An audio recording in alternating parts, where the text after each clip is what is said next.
Each and every Wednesday, play my shit, it goes down, man.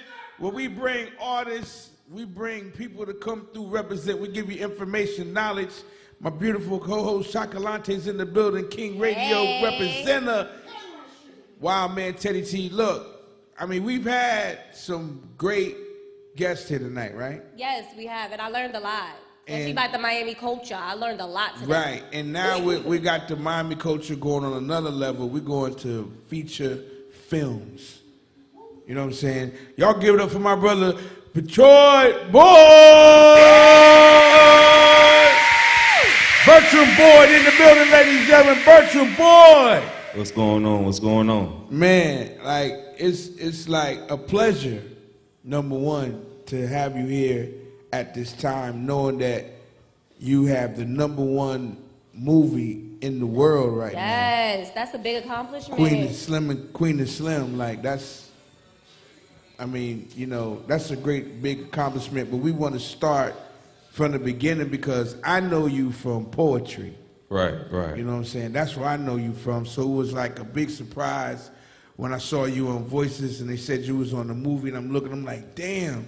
Like, I've been waiting to watch this movie, and then when it came out, it's like it did 16 million its first week, #1, and then it's like you're in the movie, and like we can touch you like you're here. Yeah. You know what I mean? Right. But you started with the poetry, so let us know how you came from poetry and started acting. I don't know how you get the short version or the long version. We got time. We got lots of time. You the star. You the star tonight. It really was just something introduced to me, man. The poetry was like this, just the foundation to it all. You feel me? I met Will the real one. Rest in peace. Rest in peace, Will. I met him back in high school when I was at North Miami. I was a senior, and I skipped the class to go check him out in the library one day. And I don't know, it was just something about that man energy. You know, I'm an athlete. You know, I'm a baseball player, football player, and stuff like that. So my mind was set on things like that because, you know, that's what we do down here in Dade. That's it. When we play ball. But I don't know, when old boy got in there, and I'm looking at Will, and I'm looking at this dude standing like 6'4", this dark-skinned cat with a mouth full of golds and his afro, and I'm like, okay. And then he spoke, and I was like, damn, everything he said was like hitting. Run, nigga! Yeah, for real. Run! You feel me? Run, nigga! Like, that's so Will. He was on it. So I was like, damn, and that's the one he did too, So I Run. So when I seen that shit live, I was like, damn, I can do something with this. I don't know, I just want to, you know, dabble in it a little bit. I mean, the first time I heard Will, I started going to poetry because of Will. You know what I'm saying? And I took Will, introduced him to Pitbull, and he was able to do the intro on Pitbull's album. Marielle. You know what I'm saying? And that's how, like, I used to bring him on the radio and let him do poems on the radio because I just wanted people to hear him. And I was so glad that Def Jam did a whole poetry setting and gave him that just due. You know what I mean? Right. And, you know, I really thought that. I feel like poets still have an opportunity to be #1 on the charts as a poet. You know, like Wale is a poet. You know what I mean? And you could tell with his words and his music. You know, he uses poetry in it. You know what I mean? But I always felt like Will the Real One was going to be the one to actually hit the charts as a spoken word artist. Yeah, he definitely had the potential to do so. So you know. So, coming from those shadows, how did you like turn that into? Yeah, what moves? You know, how did you move, like, you know, to where you at now? Honestly, it was actually a phone call from, you know, a cat that was like kind of like my manager back in the day. He just hit me up and just asked me was I interested in acting. This is back in 2012. Right. And I was like, yeah, why not? So all my first 4 films, they all was student films at Palm Beach College. So I used to just drive up to Palm Beach like every other weekend and just shoot these films with these students that, you know, they were just shooting them. And students, what, they went to Palm Beach College? Yeah, they were just students at Palm Beach College that was in like the film program. Okay. But they were doing like real films. So I was just getting my work in just like that. Right. So, you know, I ain't really had no type of schooling. No real experience. Yeah, so I was just working it on camera with people that was doing it, going to school for it. So Right. I was doing it that way, and it just started progressing like that. So those first 3 films was student films, and then I landed a big short film that won awards and stuff with Mike Garcia, and then I did the music video, Tunnel Vision with Kodak. Okay. And then that started, people started, kind of seeing me on the regular with, with the film, and then with that. Okay. And How did you get hooked up with to be on the video with Kodak? Kodak, yeah. honestly, I didn't even know it was with Kodak. I was just doing it off the strength that it was Mike Garcia, the director. The director, He right. the one shot the short film that Okay. won all the awards and stuff, Avaricious. And after that, he just called me up it was like 6 months later. He hit me up like, you want to do this video? And he had, pitched me the idea and emailed me the whole storyline. And he had all the KKKs and the crosses burning and stuff. And I was like, okay, that sounds interesting. We gonna shoot the bitch in Homestead. I'm like, okay. You crazy, but let's do it. With things like that, do you ever get kind of pause? Like, I don't know if I want to do this. Like, have you ever got to a point where it's like if I do this, it's gonna go, left, or if I do this, I'm taking a leap of faith, and maybe it'll get me to the next level. Nah, I trusted Mike. I was like, let's do it. It was a wild idea. It was, it sounds weird. That's the one thing when you have a relationship or you're developing a relationship with a director, it's all about vision and how they see you grow, you know what I mean? Absolutely. So the fact that he's open, he's like a director's dream. That's you know what good, I mean? yeah. Like if you're going to trust my judgment of what I have, I'm not going to steer you wrong. What keeps you motivated to keep going? Because, acting alone has its ups and its downs. You have a lot of doors that just keeps closing. So what keeps you motivated to keep going? I don't know. You really don't. If you don't really want to do anything else, you kind of just stay the course. Yeah. So I'm used to getting told no during auditions and whatnot. So when you get that one yes or whatnot, It is lit. It's like, yes, let's do this. And depending on the project too, sometimes like you were saying before, it can make or break you or whatnot. But I just so happen to get caught up in a film that's doing numbers. And Right. Yes, absolutely. So how did you get connected with the movie with Queen and Slim? I was actually I was in LA. I was in LA celebrating my birthday. It was 2018 in March. I'm celebrating my birthday, and I was there for a week. But while I was there, I was actually I come from I ain't really big on social media. I'm really real grassroots with it, because I come from that era with Will and stuff. So right. I know what Lex was talking about. I'm about that. You feel me? So what I was doing, I was just going out to agencies and dropping off unsolicited ass material and stuff. They didn't want that shit, but whatever. I was dropping it off anyway. And I had 2 friends that was actually going out there to get some work in. And while they was getting this work, they actually had an interview with one of the agencies that I couldn't get into. Oh. So, long story short, they actually pitched my name to one of the directors to one of the shows on Oprah Winfrey's Own. Okay. I auditioned for that role and didn't get it, but the agency liked me, so they kept me on. And they ended up sending me 2 auditions, and one of the auditions was Queen and Slim. Okay. It sounded like you had a good birthday. Yeah, it was Queen and Slim, and after that, it was just, I auditioned for it. About 2 weeks later, they hit me up and told me that I was the director's choice, and they wanted me for the role. And that's pretty much what it was now. Let me ask you this. When you got that call and it was like, you got it, how did you feel in that moment? It wasn't even a call. It was that email. That's even worse because it's going to be an email because now you're waiting. Yeah. Right. And that waiting game ain't no joke. So, but I waited, I waited patiently. And when they sent me that, and I had to, live out the hotel in New Orleans because everything was shot in Cleveland and New Orleans.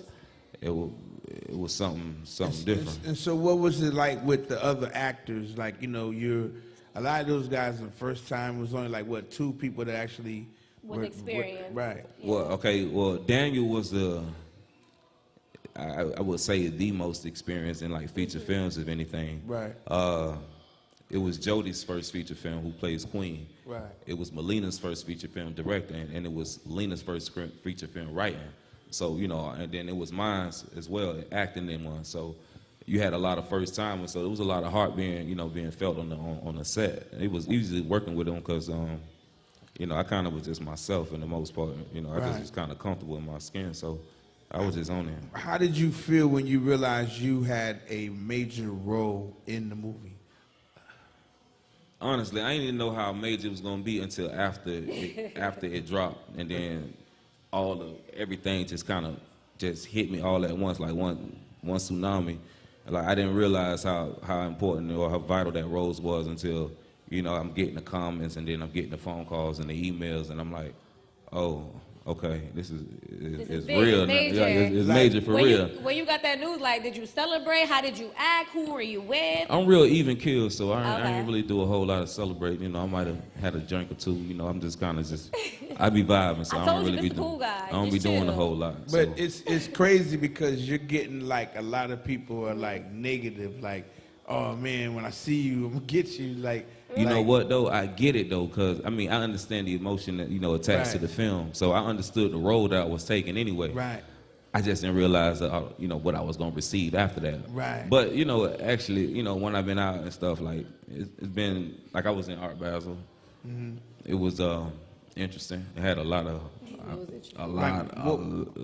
People were approaching you. because I ain't used to that type of attention. Because I've always been like real low key. You feel me? Like I've How always did it been feel with people just coming up to you, just like, hey, different.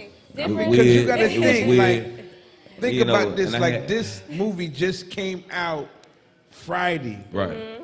and it's everybody's going to watch the movie, and then Doing they numbers. see him like, it's you. Yeah, for real. You're Like, the one that. yeah, for real. People So, making a whole big scene. You're like, wait, hold on. and it's real. But it's been love too because if they feel that way, that mean I Right. did my job. And that's as the an best actor. thing about it. Like, that's what I can say. Like, I think you're going to get a lot of calls from this movie because outside of those two, you are that, hey, who's that guy? Yeah. Because of the good and bad press that you're getting. You know what I'm Right. saying? And, that's why I was just like, wow, man, we got him here, G5, Wednesday, right here, you know what I mean? Just to kind of help artists understand, the grind. You are an artist on another level, but you still had to put yourself in the position like all people have to do to be successful. Right. You know what I'm saying? And that's what we want is that story so that people can hear, people that's watching right now at home at TV on their phones, you know what I mean? I want you to like tell them, like what it takes to really Put the get to the grind, point yeah. where you at right now, like the success. I think it's different now at this point though, to be honest. Like I'm really not big on social media. Like I have to be when I have someone like kind of guiding me through Getting you certain on it, things. right. Taking things out, adding things for me. And like so many people just can use their phones to make films and do things of that nature. I don't know. So it depends on the level that you're trying to go. Like I want to be in feature films. I don't want to be on a 60-second IG video or whatnot. So Right. I mean, for me, right now, all it is casting, it's auditions, it's networking, it's things like that. It's not so much meeting actors, but it's meeting casting directors and producers and the Right. writers because they control what's going going on for real and what's being viewed. So you really have to just put yourself in that position. Like I really ain't have no blueprint to what was going You just on. have Like to I go. really I can ask a million people, but I Right. still had to go out there and do the work. I still had to go out there and make it happen in my own way.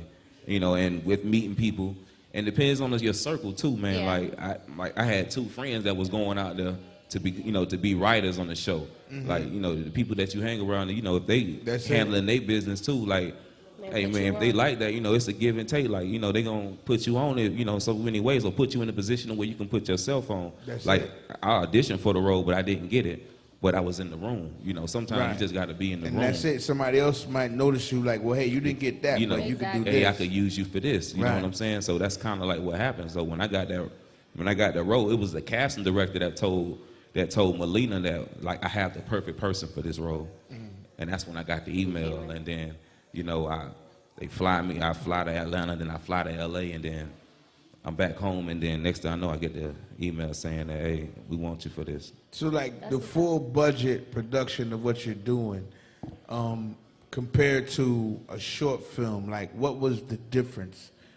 You know, as far as It's a complete difference from like Palm I Beach want, to like being a that's New what I want But you you know- like. Exactly. I want you to difference. explain that. You know, on like some, give it just to on them. some cool shit. Like I stayed in a hotel the entire time. Like Right, you know, right. like, and I'm talking about like some big ass suite and shit. And you can order what you want, or I was good. Like I was good. Like I was being expected. I had a driver and shit. Like you know what I'm felt saying? good, Like I didn't you? had a whole You like- driver, man. I had a whole damn and driver. how long did y'all shoot? Like how long was the total production? Total production, actually, man, give it about 7-8 months. Okay. Damn, 7-8 months in the hotel Yeah. in So- New Orleans. No, but I mean that's production. But for me, I was there for about 3 months. 3 months. Gotcha. Okay. Okay. Still, that's still. Yeah. Yeah. So, but then you know, they feed you well. They- You know what I'm saying? I Like hope you so. get fed well. Like everything is. You really don't. You know, you get your stipend every Right. other day. Like Right. You Being ain't really got to that- spend no money. you don't have Yeah. to spend a You don't dime. gotta spend like nothing, you don't. so But you- I was there doing Mardi Gras. Right. Oh, You how know was what I'm that? saying? Oh, I was yeah. there doing my birthday and Mardi Gras, Oh. and we shooting Queen and Slim. So, you know. I was just it was You just having I the was time of your living. life. I was living. I ain't had no car. We just walked the streets and stuff. Just and everything was good though. I mean, but I can say that no one could take that from me. Like I worked for that. Right. You know what I'm saying? felt Like I remember, good. Like you know. Driving You put the to work Palm in. Beach College, on E just to shoot this film with students that wasn't paying me. But I'm Right. just trying to shoot this film with them. Get out there, man. Whatever it takes. Let's work. You know what I'm saying? So- Sacrifices. and that's what it was. And that's always, that's what it's always gonna be. Being that this was your first major film, and you worked with a lot of firsts, a lot of people that it was their first major film as well, what type of advice did you leave with that you can carry on to the next film or your next project? I like that question. I wish I had an answer. Like honestly, like when I was on set, it was probably the most nerve-wracking thing I've ever done in my I'm life. glad you said that. Like the most nerve-wracking thing Yeah. I ever done because, like for instance, it's us three, and then we got these cameras. We got like 4 or 5 cameras. You gotta act like they're not even and then there. we got like 30, 40 people just standing there looking at you, Like deliver your watching, lines like, and stuff. They mouth open And honestly, I ain't never been in a position where certain things was being asked of me. What they asking me in my head, I'm like, I've never done this before. But Right. I'm not gonna be like, I never done this before. Nah, you got to act like you know. Hey, and I'm telling you what my whole key was trying to be. I just wanted to be, be able to be directed. You know what I'm saying? Being able to take direction from Melina, to see what it is that she wanted me to do. But it was probably the hardest thing I ever done for real because it just was something that was kind of out of the norm and it was on such a grand scale. And I knew like it was going to theaters and I didn't want to look bad and I felt like I was actually out there on the island by myself. Like for real, like Yeah. it was, they was set. They were just putting me in a position where I can be set if I do my, do my thing. So I didn't really couldn't take anything from it. The most, the experience was like just really just some nerve-wracking shit for me. Like, Right, damn, right. it was hard. Right. Yeah. And I know the red carpet was really good. You said it was out in LA, right? Yeah. I know that was probably nerve-wracking too. Now, was there a certain person that you seen on the red carpet that wasn't in the film, but was there to support that you were excited to see? Like damn, like I really got to meet so and so. Raphael Sadiq, Okay. Snoop Dogg, and a few other people, but I think Snoop was like the biggest one for me because Definitely. I'm a big fan. Right. Right. So he the OG. Did you so. go up to him and speak? Yeah, we spoke, and I'm glad we spoke when we did because throughout the movie he kept saying "fuck the police," so I just knew once he got to my part he was gonna be on some shit. But he actually left right before that part came, and he was just out in the lobby. So I got a chance to speak with him, and it was cool. But yeah, it was interesting. But it was interesting because a lot of people came up to me. Gotcha. So that's how I ended up meeting a lot of the folks because they were like making their way to me to tell me how how well I did and whatnot. yeah. And that I kind know of that was an that kind of threw me for a yeah, loop exactly. too, because like, and they were coming to be saying my name. I'm like, oh, you know me. because they done seen the film like 3, 4 times, and I didn't want to see it until I got to L.A. Gotcha. So once I was in L.A., I was like, I'm gonna watch it here, red carpet, and see it for the Right, first time right. here. So that was an experience in itself, with all the cameras and. Well, it's good. All the nerves are out now. The first film is done. Yeah. Now, I when we mean, could get to the next one, we don't have to be nervous anymore.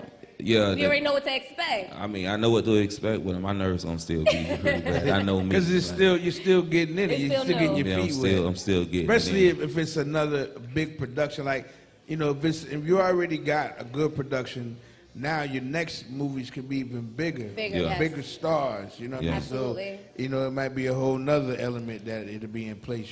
So definitely, man, we're really excited about this movie, Queen of Slim.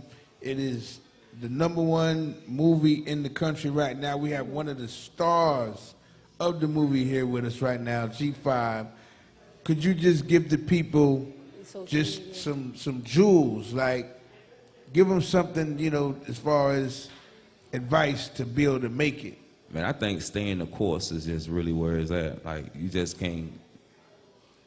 can't quit. Nope. Right. Ain't no quitting. You know what I'm saying? Like there is no quitting. It's just stay the course, because you just never know what or who you can meet or what can happen or at any given moment. So once you quit, you kind of just never know. So, like for an actor, it's the networking. That Yeah, is it's the definitely key. a lot of networking involved. And with it. relationships. The relationships you build, yeah. The networking and relationships, and now the value that they see within you as an actor, and how they can see your vision, their vision, from what you're doing. You know what I'm saying? Like, are you kind of like teaming up with different directors? Like, what is your approach to be able to move forward in the game? Well, right now, luckily for me, I did well, so I actually got some emails and stuff offers. going That's on good. right now. So I'm just working the interviews really right now. So when you hit me up, once I saw your name, I was like, yo, we're gonna do this. Like, I'm doing this before I leave, whatever. And so, what are you using now? What kind of discretion are you using to pick what to be your next film? I'm just open right now, but knowing me, it just has to make sense. Is it like a certain character I that was do you gonna feel ask like that, you're open yeah. to play different What is characters? your You think dream you always role? play that villain? Like what? My dream role. Yeah, what is your dream actually, role? It's a biopic, Okay. and it would be Doc Ellis. Doc Ellis is a former black baseball player for the Oakland A's. Right. And he's infamous for throwing a no-hitter while on LSD. And he don't remember it, but he remembers it. You know what I'm saying? But Wow. but he's a character in itself. But I'm fascinated with the dude. You know what I'm saying? And he's still living, so it's dope in itself. And it's already a documentary out, but I'm talking about like a full-length film. Like, So this is something that you're pursuing, like. When no, you, I would like for someone Like to pursue, yeah. I Okay, was so- something that I would like. Right now in the beginning, like you can take the actor approach and just move along as being an actor, but when do you think that you'll actually get into producing or directing your own films? Writing. Well, actually, I'm actually working on the script now. Ooh. Okay. Yeah, okay. I'm working on the script right now, and I've been working on it for a year and a half.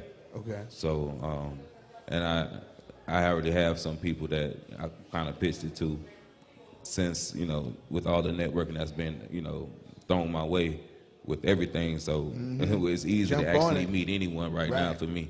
So it's been real good, especially, and Art Basel has really this year was Yeah. the best for me, really. Art Basel this year, it really opened up as far as the industry and the different industries that were there. It was like a lot of diverse industries that were there Yeah. to network and like, hey, you do this, Got we to do meet that. different You know what I people. mean? Right. So and I met a lot of different people. But again, with this movie coming out, everyone was coming up to me, so it was just so easy. It was like, this is good, So I was able to network, good, but not as comfortably as I wanted, but it was good. It's gonna get there. It's gonna get there. That's it. So Now- give her, go ahead. Who's an actor or actress that you've been watching for years and look up to and probably wish to work with in the future? I'm a big fan of Samuel L. Jackson. Oh gosh, me too. Like so, and I really want to do a comedy. Like that's one of my Comedy? Like I really, believe it or not, I do. I really Oh, so want you to got do. the jokes.